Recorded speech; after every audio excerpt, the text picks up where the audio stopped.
Hey, everybody, hang on to your helmets. We've got another virtual edition of Three Things coming at you with Larry, Wes, and Mike. Wes, you are up. All right, Larry. Well, Brian Gutekunst held his pre-draft news conference with us, the reporters, on Monday evening. And for about half an hour, he went through all of the nice little tidbits that I think everybody was expecting him to and how he's going to approach this year's draft from the comfort of his own basement. One little thing that stuck out to me, though, this particular year, undrafted free agency, a lot of it is going to fall on the hands of his scouts because they don't have everybody together in the same room. Those phone calls are happening a mile a minute. So Brian Gutekunst said he's going to be deputizing his executives, his area scouts a little bit more than usual to sign that undrafted class of free agents. The Packers have 10 picks. They currently have 64 guys on their roster.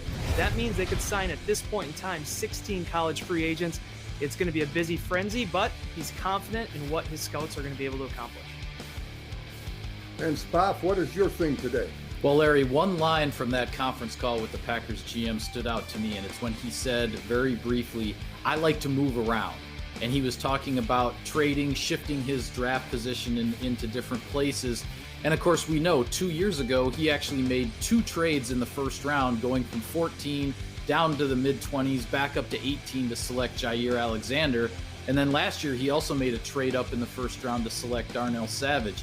So I think Brian Gutekunst has his eye on some potential trades. Now, the Packers don't have as much draft capital as maybe they've had the last couple years as far as the early rounds go.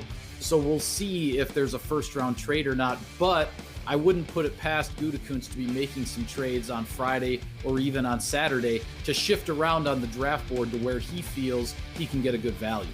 Guys, one of the stories in this draft coming up Thursday night is the Alabama quarterback, Tua Tagovailoa, and which team is going to say his health is okay. Of course, he had that nasty hip injury this past season. Supposedly he's okay, but teams are worried about something called a vascular necrosis. Let me check that. Necrosis, rather. A vascular necrosis, AVN. And that reminded me of one of my all-time favorite Packer stories. And we're going back to when Ron Wolf traded for Brett Favre. And they bring Brett up to Green Bay, traded number 1 for him. They bring Brett up to Green Bay, and the doctor examines him. And now Brett suffered a hip injury in the East-West Shrine game as a senior in college. And so he's got a hip injury the Packers are checking out, and they're worried about a vascular necrosis. And the team doctor fails Brett on his physical. Well, Dr. Ron Wolf hears about this, and he runs down there and he overrules the real doctor.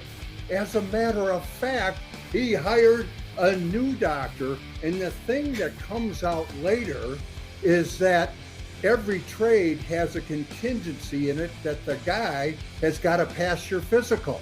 Well, Ron wanted Brett Favre so badly, he voided the contingency.